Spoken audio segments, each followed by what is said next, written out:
Բարև ձեզ, օրվա լրահոսի կարևոր նորություններն է ներկայացնում Հորիզոն լրատվականը 29 ապրիլի չորեքշաբթի։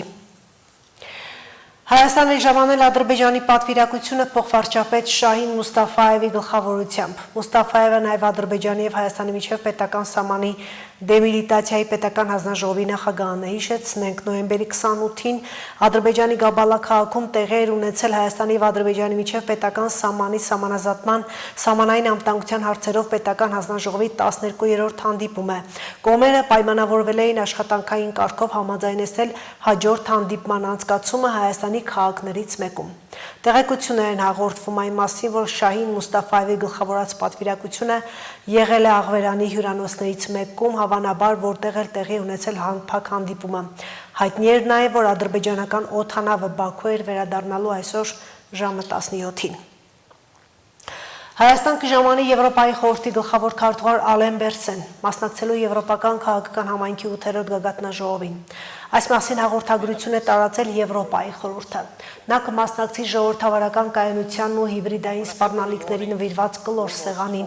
կանդրադառնա արտաքին տեղեկատվական մանիպուլյացիաներին ու միջամտությանը որպես ժողովրդավարական եւ ազգային անվտանգության լուրջ սպառնալիքի, ինչպես նաև համահունչ արձագանքի անհրաժեշտությանը, ներառյալ համապատասխան իրավական հիմքի ստեղծումը։ Տարածած հաղորդագրությունում նշվում է. Եվրոպան բախվում է պատերազմի սեփական մարտհամակում, որն անմիջականորեն վերաբերում է մեր անվտանգությանը։ Եվրոպան չի կարող ամրապնդել ռազմական անվտանգությունը անտեսելով ժողովրդավարական անվտանգությունը։ Արտաքին միջամտության գործողությունները եւ այլ հիբրիդային սպառնալիքները նպատակ ունեն ներսից թույլատնել ինստիտուտները, հայտարարել է Բերսեն այցին ընթരാճ։ Հայաստանի արտաքին գործերի նախարար Միզոյանի, Ֆրանսիայի, Եվրոպայի արտաքին գործերի նախարար Ժան-Նոել Բարոյի մասնակցությամբ տեղի ունեցել Ֆրանսիայում Հայաստանի դեսպանության նոր շենքի բացման հանդիսավոր արարողությունը։ Այս մասին հայտնում են արտաքին գործերի նախարարությունից։ Հանդիսավոր բացումը տեղի ունենում Ֆրանսիայի Հանրապետության նախագահ Էմանուել Մակրոնի Հայաստան նախատեսվող պետական այցից օրեր առաջ։ Այց, որը համոզված եմ, կդառնա մեր երկկողմ հարաբերությունների պատմության կարևորագույն հանգրվաններից մեկը։ Ելույթում նշել է Հայաստանի արտաքին գործերի նախարարը, ընդգծելով, որ Հայաստանի անկախության վերականգնումից հետո Հայաստանի ու Ֆրանսիայի հարաբերությունները հետևողականորեն զարգացել են եւ այսօր Հայաստանին եւ Ֆրանսիային հաջողվել է ձևավորել ռազմավարական բնույթի հարաբերություններ, որն այն շուտով կամրագրվի նաեւ Ֆրանսիայի նախագահ Էմանուել Մակրոնի եւ վարչապետ Փաշինյանի կողմից ստորագրվելիք փաստաթղթով։ Իրանը հայտնում է, որ չի պատրաստվում Միացյալ Նահանգների հետ քննարկել իր հրթիռային ծրագրի հարցը։ Միացյալ Նահանգներում էլ քննարկվում է Իրանի վրա տնտեսական ճնշումներն ուժեղացնելու տարբերակը, ինչ փուլում է Իրանի եւ Միացյալ Նահանգների միջև շարունակվող գործընթացը։ Դեռ 3 սպիտակ տան խոսնակը հայտնել էր, որ Միացյալ Նահանգները քննարկում է բանակցությունները փուլային տարբերակով անելու Իրանի առաջարկը եւ տեղեկացրել, որ Դոնալդ Թրամփը այդ մասին շուտով հայտարարություն կանի։ Դոնալդ Թրամփը խոսեց, հայտարարելով, որ Իրանն ուզում է բացել Հորմուզի նեղուցը։ Իրանը հենց նոր տեղեկացրեց մեզ, որ իրենք գտնվում են փլուզման վիճակում։ Նրանք ցանկանում են, որ մենք հնարավորինս շուտ բացենք Հորմուզի նեղուցը, քանի որ նրանք փորձում են բարձել իրենց ղեկավարության իրավիճակը, ինչը կարծում եմ նրանք կկարողանան անել։ Այդ ընթացքում Եգիպտոսում Իրանի դեսպանը հայտարարեց, թե Իրանը չի պլանավորում Միացյալ Նահանգների հետ բանակցությունների ընթացքում քննարկել իր հրթիռային ծրագիրը։ Նաև Թեհրանի կողմից աջակցվող տարածաշրջանային զինված կազմավորումների դիմադրության առանցքի հարցը։ Դեսպանը նաև նշել էր, որ Միացյալ Նահանգները պետք է հարգի Իսլամական Հանրապետության բոլոր օրինական իրավունքները նրա միջուկային ծրագրի շրջանակներում։ Բայց այս հարցերի շուրջ հեռավար ու անմիջական մտքերի փոխանակման առանցքում շարունակում է մնալ Հորմուզի նեղուցի հարցը, որպես գործընթացների վրա ազդելու գործիք։ Լարվածության առաջին շրջանում Հորմուզի նեղուցում նավագնացությունը արգելափակելով դա օգտագործեց Իրանը։ Ավելի ուշ այդ նեղուցում Միացյալ Նահանգները արգելափակեց Իրանի նավահանգիստները։ Միացյալ Նահանգներն այժմ քննարկում է Իրանի նկատմամբ տնտեսական ճնշումը ավելացնելու հարցը։ Wall Street Journal-ը հղում անելով իր աղբյուրներին գրել է, թե Միացյալ Նահանգների նախագահ Դոնալդ Թրամփը իր օգնականներին հանձնարարել է պատրաստվել Իրանի երկարատև շրջափակմանը։ Լրատվամիջոցի տվյալներով վերջին շաբաթներին Սպիտակ տան ղեկավարը կողմ է արտահայտվել Իսլամական Հանրապետության տնտեսության վրա ճնշման մեծացմանը, թույլ չտալով նավերի, այդ թվում նավթատար լցանավերի ելքը իրանական նավահանգիստներից։ Թրամփը կարծում է, որ այլընտրանքային տարբերակները, այդ թվում ռմբակոծությունների վերսկսումը կամ հակամարտությունից հրաժարվելը ավելի մեծ ռիսկեր են ներկայացնում Վաշինգտոնի համար, քան շրջափակումը շարունակելը։ Wall Street Journal-ը նաև նշում է, որ նախագահը հակասական հորդորներ է ստանում հետագա գործողությունների վերաբերյալ։ Պաշտոնյաների մի մասը կոչ է անում ուժեղացնել ճնշումը Թեհրանի վրա, մյուսները մտահոգված են, որ Հորմուզի նեղուցը փակ պահելը կամ մարտական գործողությունները շարունակելը կարող է բացասաբար անդրադառնալ Միացյալ Նահանգների տնտեսության վրա եւ ազդել կոնգրեսում հանրապետականների համար միջանկյալ ընտրությունների արդյունքների վրա։ Իդեպ Միացյալ Նահանգների զինված ուժերի կենտրոնական հրամանատարությունը X-ում հայտնել է, որ ամերիկյան շրջափակման պատճառով իրանական Չաբահարի նավահանգստում կուտակվել է ավելի քան 20 նավ։ Գործողության սկզբից ի վեր Միացյալ Նահանգների ռազմածովային ուժերը հետ են ուղարկել Իրանի հետ կապված 39 առևտրային նավ, որոնք ուղևորվում էին իրանական նավահանգիստներ կամ դուրս էին եկել այնտեղից։ Իդեպ այս իրավիճակում Պակիստանը, որը ակտիվ միջնորդություն է ստանձնել Իրանի եւ Միացյալ Նահանգների միջև բանակցային գործընթացում, որոշակի աջակցություն է առաջարկել Իրանին։ Մասնավորապես Պակիստանը ցամաքային 6 միջանցք է տրամադրել Իրանին, որոնք թույլ կտան բեռների տարանցիկ փոխադրումը, շրջանցելով Հորմուզի նեղուցը։ Այդ մասին հայտարարել է Պակիստանի առևտրի նախարարությունը։ Եվ Կարաչիում կուտակված մոտ 3000 կոնտեյներների դուրսբերումը արդեն սկսված է։ Պակիստանի իշխանությունները նշել են, որ ապագայում որպես տարանցիկ եւ լոգիստիկ կենտրոն կարող է օգտագործել Գվադարի նավահանգիստը։ Այն գտնվում է Արաբական ծովի ափին Իրանի սահմանից 70 կիլոմետր հեռավորության վրա։ Քրիստինե Ալագուլյան, Հորիզոն։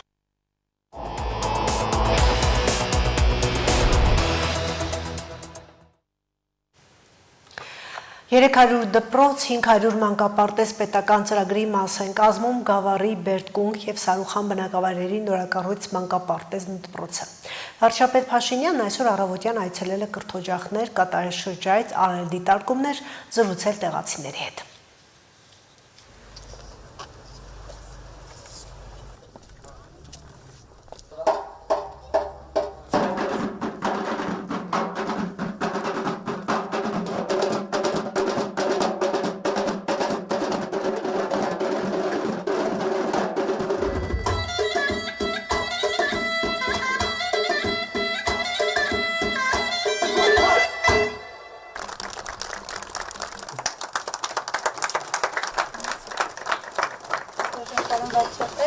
Հարգելի կառավարության անդամներ, համեցեք մեր նորակառույց մանկապարտեզը։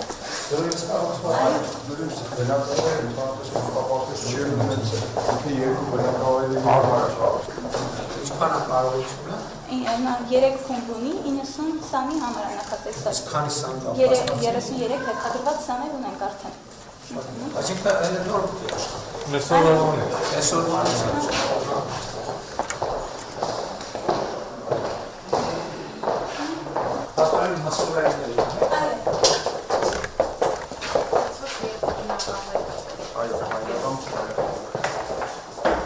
Մսուրային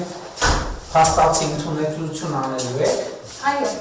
Քա 2 տարեկանից։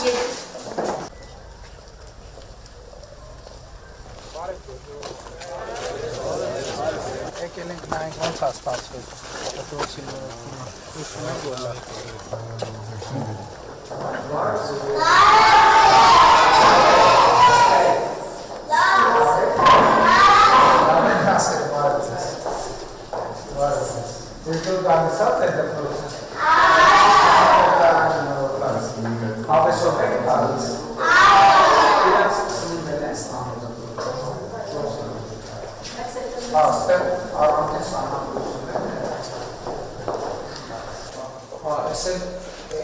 Իրանց միջոցառումների դահլիճն է։ Ձկներն է տեղում է, բայց ինչի Ez menavol zukai, Սեվուկ են հա չեմ զգալու։ Բարև ձեզ։ Շնորհավորում եմ ձեզ։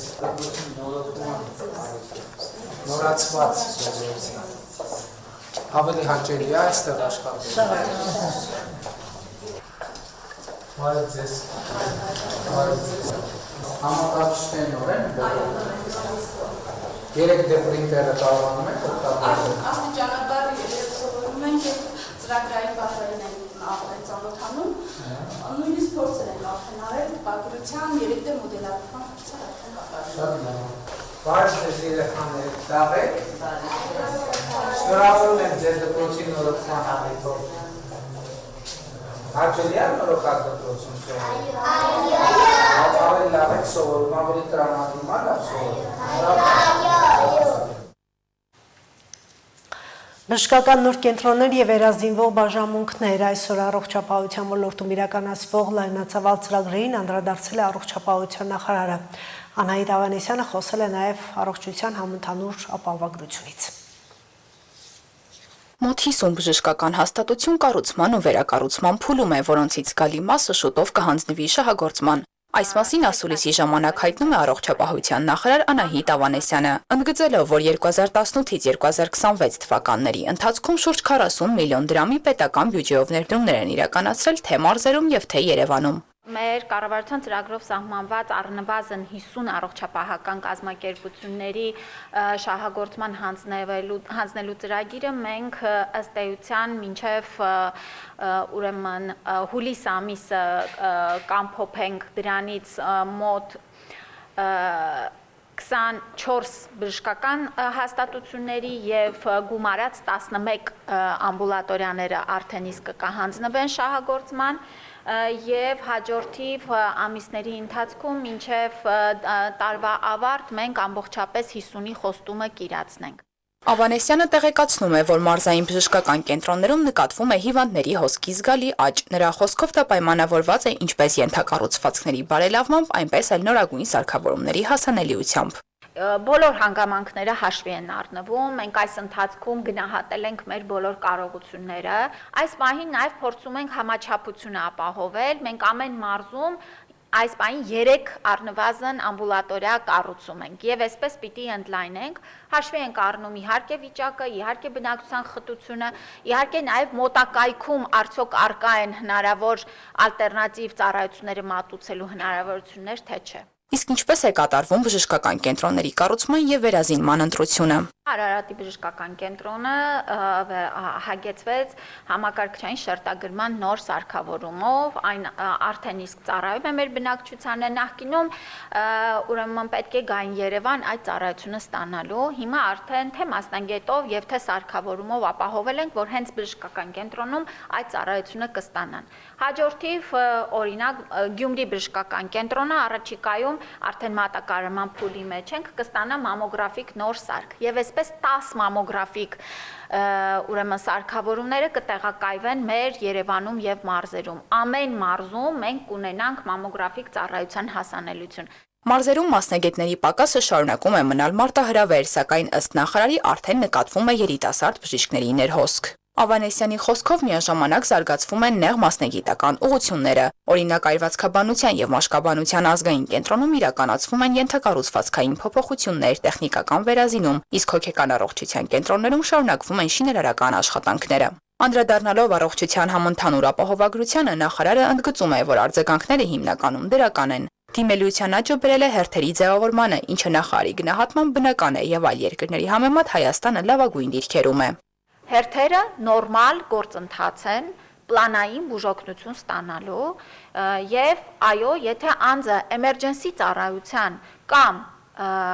անհապաղ շտապ օգնության կարիքը չունի, ըստ առողջապահության նախարարի 2026 թվականից հետո նախատեսվում է առողջության համընդհանուր ապահովագրության մեջ ընդգրկել ողջ բնակչությանը, շարունակել բժշկական կենտրոնների ագրեգիտացիոն համակարգի ներդրումը, ինչպես նաև եւս 50 նոր առողջական կազմակերպությունների կառուցումը եւ վերազինումը։ Ասուլիսում անդրադարձ եղավ նաև Ադրբեջանում պահվող հայ գերիների առողջական վիճակին։ Ավանեսյանը տեղեկացրեց, որ այս հարցը մշտապես կառավարության ուշադրության կենտրոնում է եւ արտաքին գործերի նախարարության համակարգմամբ ընթանում են աշխատանքներ։ Էլեն Խուդյան, Հորիզոն։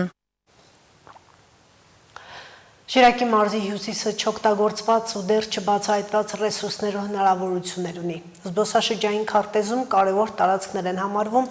Ամասյան եւ Աշոտսկը, որտեղ գրավիչ ուղղություններ կան սկսած ձմեռային հանգստից մինչեւ գաստրոտուրիզմ, բայց կայուն առաջընթաց ապահովելու համար գործելու մեխանիզմներն են պակասում։ Այս մասին իրենց փորձագիտական դիտարկումներն են ներկայացրել անհատներ, մասնագետներ, որոնք մի քանի տարի է ոլորտում են։ Բեռլին Արտ հոթելում անցկացվել է թեմատիկ քննարկում։ Հանդիպումը նախաձեռնել է Սախարովի անվան մարդու իրավունքների պաշտպանության հայկական կենտրոնը։ Ցերտաշունչ, խիստ կլիմայով բարձր լեռնային եւ հաճախ դժվարամատչելի ճանապարհներով Աշոտսկն ու Ամասյան Հայաստանի հյուսիսի ձմեռային սպորտաձևերի մեծ պոտենցիալ ունեցող շրջաններն են։ Լեռնադահուկը, սնոուբորդը, սնոուքայթինգը ու այլ տեսակի սպորտաձևեր, ինչպես նաև լեռնաարշավներն ու վրանային հանգիստը նախընտրողների համար տարածքները նախընտրելի ուղղություն են դարձել։ բայց Շիրակի հյուսիսը իր յուրահատկությամբ կարող է ներկայանալի լինել տարվա բոլոր եղանակներին։ Հյուսիսը մեծ առավելություն ունի կապված նրա հետ, որ մոտ է Գյումրիին, ու այս շատ կարևոր է, որպեսզի կարողանանք Գյումրու շուկան ըստ պատշաճի օգտագործել, նկատի ունեմ Գյումրի եկող զբոսաշրջիկների հոսքը ուղղել դեպի մարզի հյուսիս, ու մեր կարծիքով այս առումով մենք կարող ենք լավ օգուտներ քաղել։ Մեծ գաղափարը, որ այս տարածաշրջանը իսկապես կարող է կենտրոն դարձնել, դա առաջարկված ձմեռ պաբի նստավայրի գաղափարն է, Ցուրդավվիլ, այսպես կոչված, պայմանական անունն է դա, որտեղ Ցուրդավ լեռը գտնվում է Արփի լճի թիկունքում, 2950 մետր բարձրությամբ եւ դա գիտեք երբ ասում ենք Ֆինլանդիա, նախ եւ առաջ Լապլանդիա եւ ծմեր պաբի նստավայր, դա հեսա հազարավոր, 100,000 մարդիկ գնում են, այդ նույն հնարավորություններն ունի նաեւ Աշոտսկ եւ Ամասիա։ Էնդեմիկ բուսատեսակների ու կենդանատեսակների, կարմիր գրքում գրանցված կենսաբազմազանության, ինչպես նաև յուրահատուկ լանդշաֆտային գոտիների ճանաչման ու սոցիալական էքսկուրսիաների համար արդեն հստակ ուղղություն է Արփիլիճ ազգային պարկի տարածքը։ Թռչնադիտարկումները, վրանային հանգիստը, Ախուրյանի ջրերով թիավարելը, կազմակերպող միջոցառումները նպաստում են, որ զբոսաշրջային քարտեզի վրա այս ուղղությունները հաստատուն եւ պահանջված լինեն, բայց գրավիչ տարածքներ հասնելու համար ենթակառուցվածքների հասանելիությունն է սահմանափակ։ Կա նաև տեղեկատվության պակաս։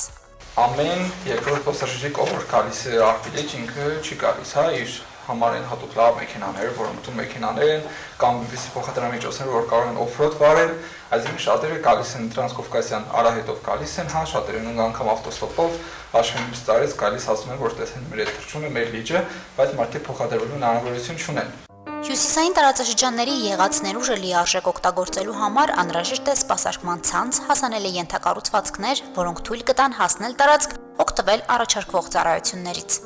Մենք այսօր այդ ամբողջ տարածաշրջանը մի հատ թոների լավաշ թխող ընտանիք չեն կարող գտնել։ Պահանջարկը կա, զբոսաշրջիկներ կան, ովքեր ուզում են կան մասնակցել, փող տալ, որ տեսնեն եւ սովորեն ինչպես լավաշ են թխում, չկա։ Այսինքն այստեղ շատ մեծ աշխատանք կա։ Հեշտ է խոսել եւ ասել, որ հնարավորությունները շատ են, բայց սպეციფიկ կարիքներ կան, որոնք պիտի բավարարվեն։ Օրինակ մի հատ շատ բարձ կարիք ասեմ, որը ոչ մի կերպ չի լուծվում եւ որը լուրջ խնդիրներ է ստեղծում զբոսաշրջության համար, որևէ մեկը չգիտի վաղը ռեալ Աշոտսկում եւ Ամասիայում ինչքան կլինի ջերմաստիճանը։ Որևէ մեկը չգիտի ռեալ վաղը անձրև գալու է թե չէ, որտեղ չի բավում եւ որևէ բնակլիմայական պայմանների մոնիտորինգային ցես տվյալ։ Մենք ի վիճակի չենք օրինակ որպես բիզնես գնել եղանակային կայանների ցանց, ինչի կարիքը կա։ Բացառապես անհատների գաղափարներով եւ ջանքերով զբոսաշրջային պրոդուկտ է զարգանում, բայց բախվում են խնդիրների, որևէ նոր գաղափար առաջարկելիս։ Գյուղական туриզմի զարգացման մեկ բաղադրիչ է նաեւ անասնապահությունը։ Օրինակ Ամասիայում ոչխարաբուծություն ընդլայնելու առաջարկը միանշանակ չի ընդունվում, հաշվի առնելով տարածաշրջանների էկոլոգիական վտանգները։ Երբ որ խոսքը գնա օրինակի համար անասնաբուծության մասին եւ դրա հիման վրա օրինակի համար ոչխարաբուծությունը զարգանա, կողքից է ոչխարների խուզի փառատոն լինի։ Բավական հետաքրքիր կլինի։ Չկա ավելի շատ վնաս տվող զբաղմունք այսօր ալպիական գոտիներին, քան թե ոչխարաբուծությունը։ Այսօր դեպի Աշոտսկ, դեպի Ամասիա անկառավարելի ոչխարների ծավալ է իրականացում Օղսկ, Արարատյան դաշտավայրից, Արագածոտնի մարզերից եւ այդ տարածաշրջանը Արամյակներ դեռ բուժելու է այդ ոչխարաբուծության հետևանքները, որտեղ ով գիտի ինչ է նշանակում ոչխարացնել մի տարածքում, այդ շատ լավ գիտի, որ դրանից հետո որևէ ֆաունայի եւ հետո նաեւ ֆլորայի եւ ֆաունայի մասին խոսք չի կարող լինել։ Աշոտսկում լեռնային туриզմի ծրագրերով զբաղվող եւ տեղի ռեսուրսների արդյունավետ օգտագործմամբ հետաքրքրված Տիգրան Պետրոսյանը բարձրաձայնում է մեկ կարևոր խնդիր եւս։ Խոսքը վերաբերում է Ախուրյան գետի ջրերի ոչ բավարար մաքրությանը, մասնավորապես դրանց քիմիական աղտոտվածությանը։ Ես խիստ կասկածներ ունեմ Ախուրյան գետի եւ Ախուրյան գետի ոսկերի այս պահին ջրի քիմիական բաղադրությունների վրա։ Այդ կասկածները տեղի կունեն, չեմ ուզենա ասեմ պատճառները, բայց այնտեղ կան այսօր մի քանի միավորներ, ովքեր իմ կարծիքով բարի բուն իմաստով թունավորում են այդ գետերը։ Մեզ թվում է, թե մենք այնտեղ գործ ունենք իդեալական մշակույթ էկոլոգիական միջավայրերի հետ, բայց այնտեղ իրապես լուրջ խնդիրներ կան։ 2026-2030 թվականների համար զբոսաշրջության զարգացման ռազմավարական ծրագիր կա մշակված, որում առանձնացրել են զարգացման 3 հիմնական ուղղություններ՝ մշակութային, գաստրո եւ արկածային, ներառյալ ձմեռային զբոսաշրջությունը։ Զարգացման 20 կլաստերներ են ձևավորվել, որոնց թվում են Շիրակի մարզի բնակավայրերը։ Շիրակի մարզում ընտրվեց 5 բնակավայր։ Ի ուրախություն Ամասյան հենց ինքը ընդգրկվել է որպես զբոսաշրջային գյուղ եւ ունենք Աշոտскից Վարդախբյուրը։ Հյուսիսային տարածաշրջանի հեռանկարներով մտահոգ մասնագետներն ու անհատները, որոնք են հիմնականում տեղական զարգացման նախաձեռնությունների հեղինակները, մարդկային ռեսուրսների պակաս ունեն։ Բնակավայրերից մարդիկ հեռանում են, հաստատվում քաղաքներում, ինչը լրջորեն սահմանափակում է ծրագրերի ընդլայնումը։ Հասմիկ Թումասյան, Վահագն Վարակյան, Հորիզոն։